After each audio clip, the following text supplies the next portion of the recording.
संसार आनंदमय है कि क्लेशमय है। जब प्रिय वियोग होता है तो रात की चांदनी अच्छी नहीं लगती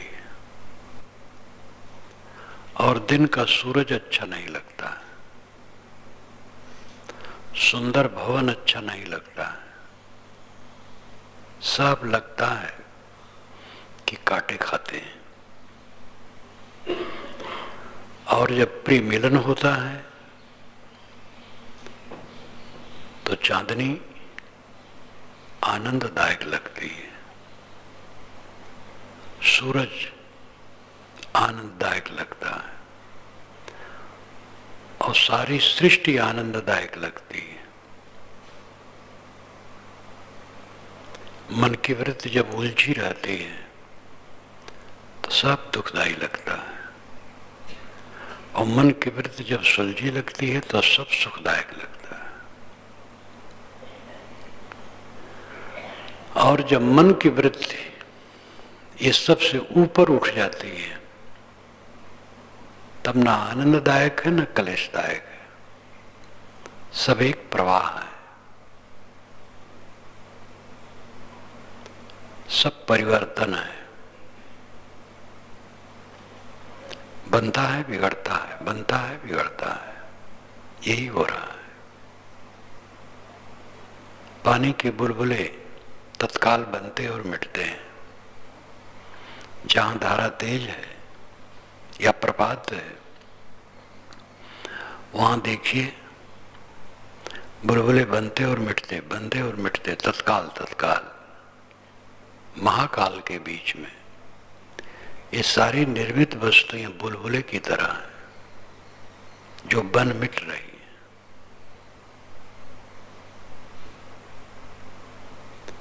बुलबुले क्षण में बने और मिट गए और ये मिट्टी के बुलबुले वर्षों रहते हैं, लेकिन महाकाल के बीच में उसी तरह है, मानो क्षण क्षण बन और मिट रहे हैं। जब हम स्थिरता देखते हैं वस्तुओं में तब भी स्थिरता नहीं रहती है, देखने में स्थिरता लगती है, उसमें क्षण क्षण बदलाव होता है लेकिन वो देखने में नहीं आता है, ज्यादा दिन के बाद देखने में आता है। इसलिए सुख और दुख, प्रिय और अप्रिय,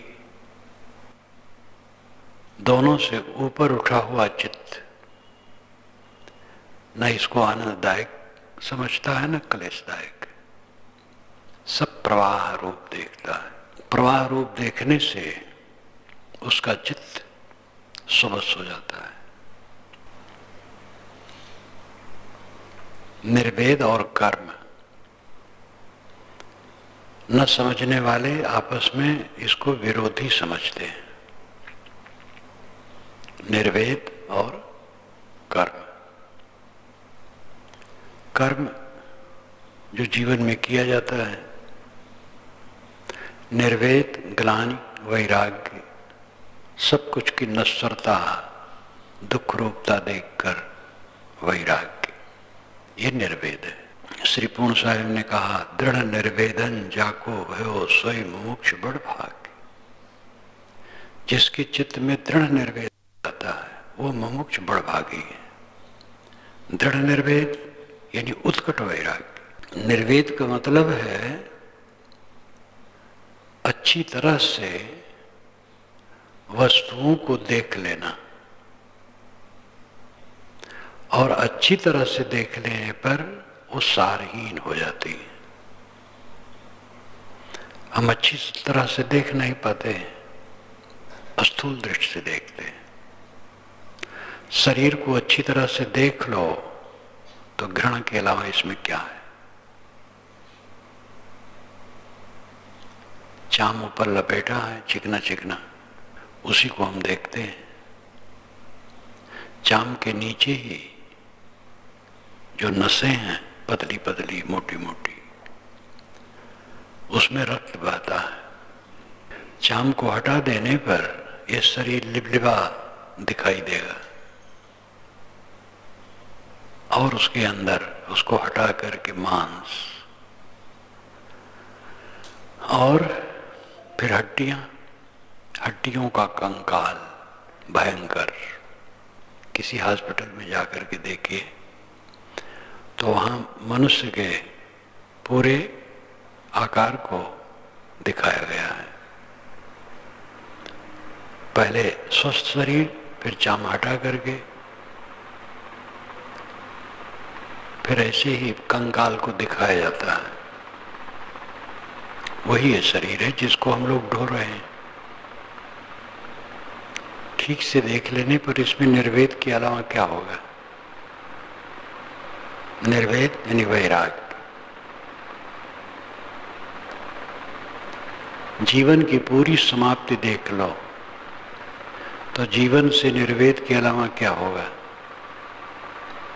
पूरी समाप्ति। आज ही शरीर छूट गया, इसको देख लो।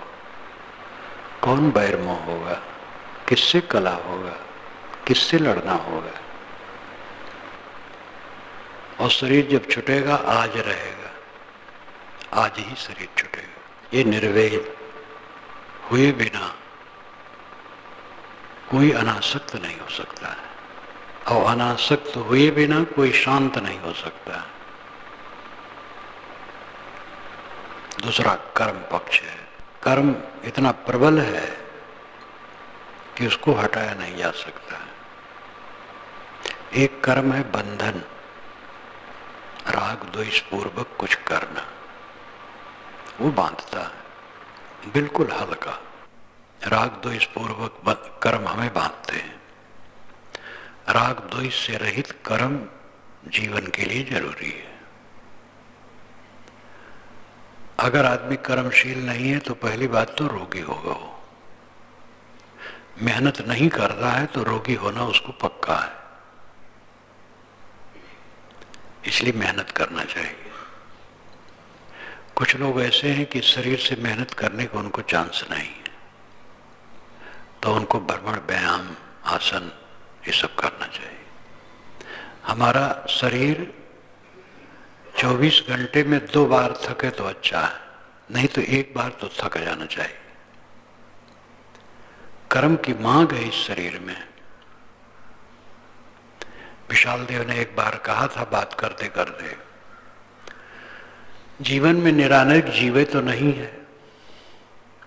उनकी भाषा ऐसे रहती थी, जीवन में निरानंद जीवे तो नहीं है, मतलब जीव ही तो नहीं, आत्मा ही तो नहीं है, देह भी है और देह के साथ देह का व्यवहार भी है। तो उस पक्ष को नकार के काम नहीं बनेगा, इसलिए कर्म जरूरी है। एक दूसरे को न समझ करके कर्मवादी और निर्वेदवादी एक दूसरे को न समझ करके दूसरे का खंडन कर रहे हैं। इसकी चर्चा महाभारत में आती है। गीता में इसका समन्वय है, वो भी महाभारत में, भीष्म पर्व में। इसीलिए बारंबार उन्होंने कर्म पर जोर दिया गीताकार ने। गीताकार विद्वान था और समस्त भारतीय दर्शनों का ज्ञाता था, साथ साथ कृष्ण भक्त था। कृष्ण भक्तों का लिखा हुआ महाभारत में बहुत है। पांचरात्र वैष्णव, नारायण उपासना चली कभी, और उसके बाद कृष्ण आए। कृष्ण इतने वैभवशाली व्यक्तित्व के हुए कि धीरे धीरे कृष्ण नारायण के अवतार मान लिए गए। फिर इतना ही नहीं रहा, कृष्ण नारायण से भी बड़े हो गए, कृष्ण सर्वे सर्वा हो गए। पांचरात्र वैष्णवों का ये प्रभाव बढ़ा। राम उपासना तो पीछे चली है। पांचरात्र वैष्णव का तो ईसा के पहले से है, और ये फला फूला है ईसा के बाद गुप्त काल में। ईसा के 300 वर्ष बाद ज्यादा फला फूला है। राम उपासना अभी 1000 वर्षों से। तो कृष्ण उपासकों का ज्यादातर भार्गव वंशियों का महाभारत में काफी प्रभाव है, व्याप्त है पूरा। गीता में कृष्ण सर्वे सर्वा है, पर ब्रह्म परमात्मा है, और साथ साथ लेखक ने कर्म और वैराग का समन्वय किया है। अनासक्त रहना, बारंबार अनासक्त अनासक्त, लेकिन कर्मशील रहना। कर्म छोड़ करके तो एक क्षण भी आदमी नहीं रह सकता है, और ये बिल्कुल सच कहा। एक क्षण का मतलब वही हुआ कि कर्म करना पड़ता है। कोई समाधि में है तो कर्म कहाँ करेगा, लेकिन उसका अर्थ यही है कि मनुष्य के जीवन में कर्म है, और उस कर्म की अवहेलना करके जीवन नहीं चलेगा। इसलिए कर्मशील होना चाहिए। कर्म और वैराग में विरोध नहीं है। एकांगी दृष्टि वाले विरोध कर लेते हैं, तो वैरागी वृत्ति वाले कर्म को एकदम निंदित कर देते हैं, और कर्मशील वैरागियों की निंदा करते हैं। वैराग करते करते देश को बर्बाद कर दिए। वैराग, शुद्ध वैराग देश को बर्बाद नहीं करता है। वैराग के बिना तो किसी का दुख दूर हो ही नहीं सकता है। दुख और सुख ये मन की अनुभूति है, और मन ही जब रागवान है तो सुख कहां होगा, दुख होगा। राग में ही सारा दुख है। इसलिए निर्वेद की जरूरत है, साथ साथ कर्म की जरूरत है। इनमें विरोध नहीं है, सामंजस्य स्थापित करने की आवश्यकता है। गीता में यह काम हुआ है। कबीर साहब का तो व्यक्तित्व ही दोनों को लेकर के है। एक तरफ देखो तो उनकी वाणी वैराग से भरी है। जब एक होटल में मैं भाषण करने गया, बड़े होटल में, तो कई लोग अतिथि आए थे सुनने के लिए। उसमें एक सरदार जी थे। भाषण के बाद वो बारंबार यही कहे, कबीर साहब वाणी में बैराग भरा है, कबीर साहब वाणी में बैराग भरा है। जब पहली बार मैं कलकत्ता गया तो करीब 1.25 महीना रहा। ये सन 64 की बात होगी। तो अंतिम में प्रेम प्रकाश जी ने कहा, साहब घुमाऊंगा शहर। तो उनके शहर क्या घूमूंगा, जो धार्मिक स्थल है वो दिखाओ। तो करीब करीब सभी धार्मिक, बौद्ध मंदिर में गया, जैन मंदिर में गया, सरदारों में गया, वैष्णव में गया, वेदांतियों में गया।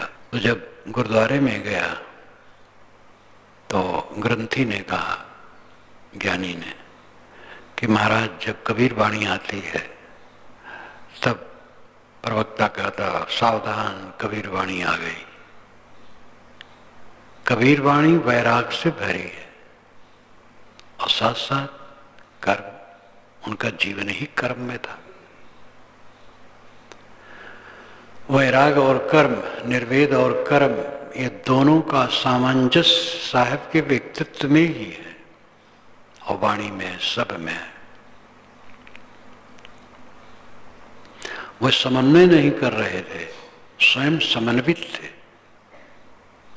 उनकी वाणी समन्वित, उनका कर्म समन्वित, उनका व्यक्तित्व समन्वित। वो कोई प्रयास पूर्वक समन्वय नहीं कर रहे थे, जीवन ही उनका समन्वयात्मक था। वैराग और कर्म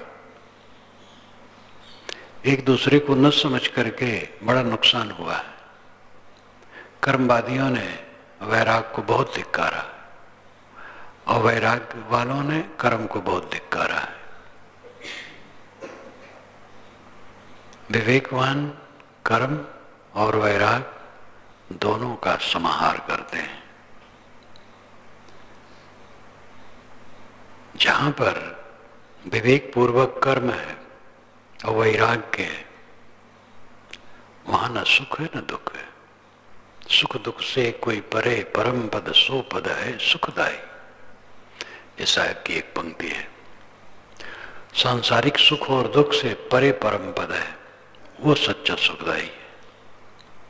प्रिय मिलने पर जो आनंद आता है, प्रिय के बिछुड़ जाने पर आनंद चला जाता है। और प्रिय के वियोग में जो दुख आता है, वो प्रिय मानने के नाते आता है। जहां प्रिय और अप्रिय दोनों नहीं रहता है, वहां न दुख है न सुख है। ये सुख ही दुख लाता है। हमारे सुख का आलंबन अगर दृश्य है तो दुख आना है। हमारे सुख का आलंबन अगर आत्मा है तो स्थिर है। कोई दृश्य देख करके हम आनंदित हुए, दृश्य खो जाएगा।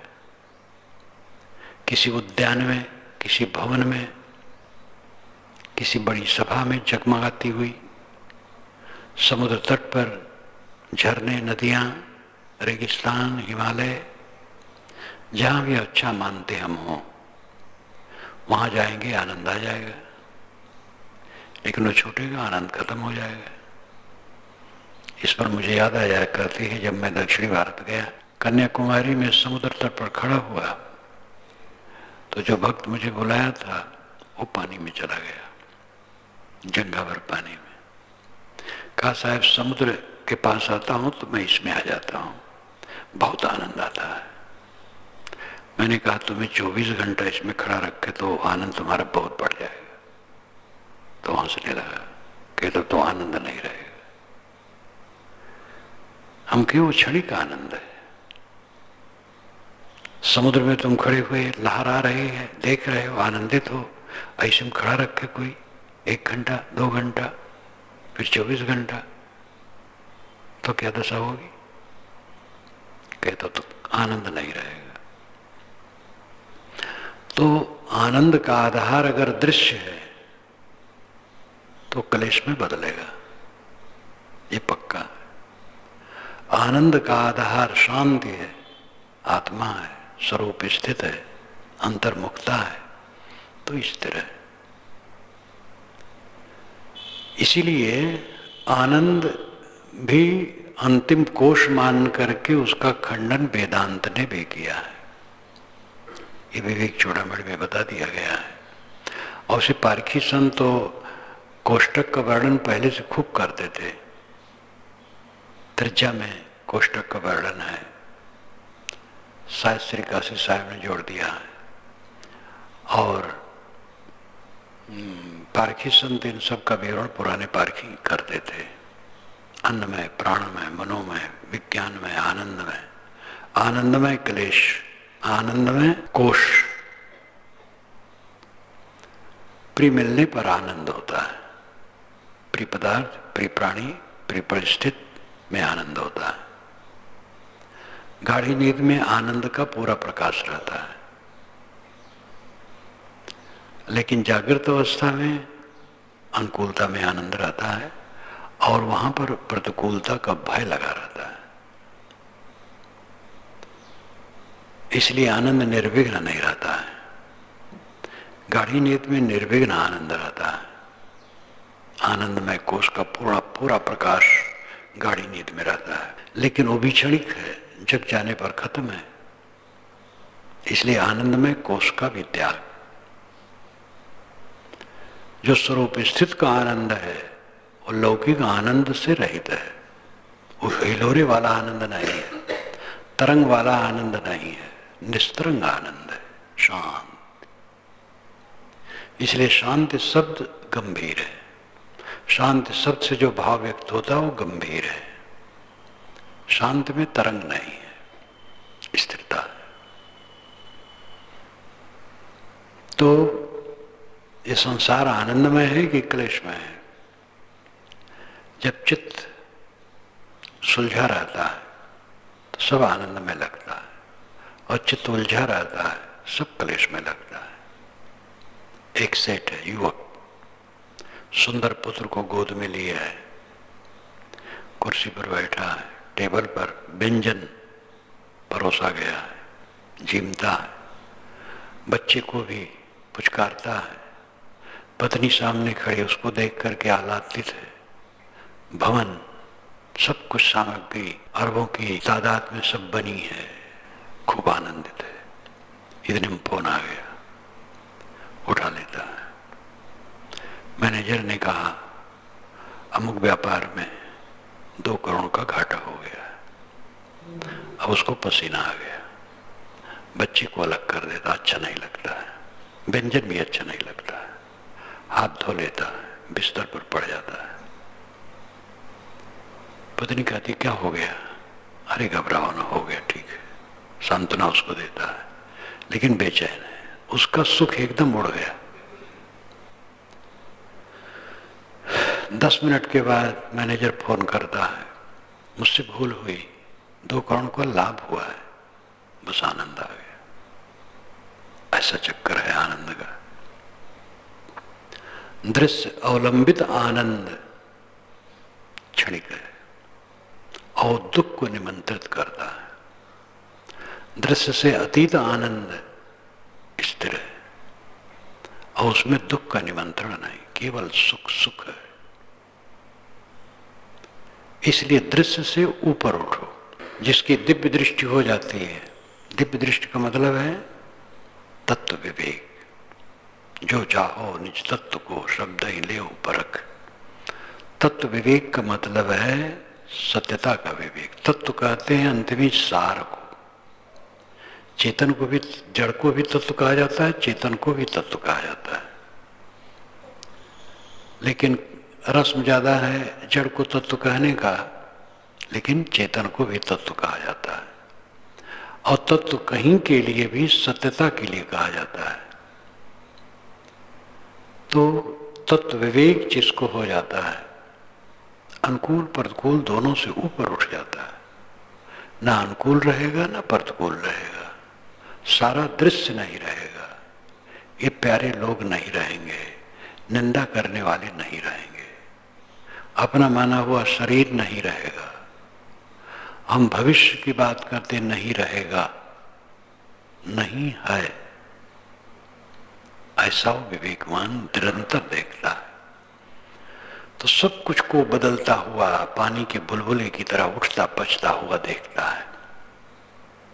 इसलिए भय शोक मोह से रहित रहता है। न उसके लिए संसार आनंद में है, न कलेश में है, कुछ नहीं है, प्रवाह है। दूसरा पक्ष है संसार दुख में है, ये देखना, ये वैराग की वृत्ति। लेकिन वो अवस्था ऐसी आती है अंतिम में कि वैराग तो उसका सहज स्वरूप हो जाता है। राग ही नहीं है तो वैराग की कोई बातें नहीं। समदशा तो केवल जगत प्रपंच प्रवाह रूप दिखाई देता है, न सुख न दुख, परम शांत।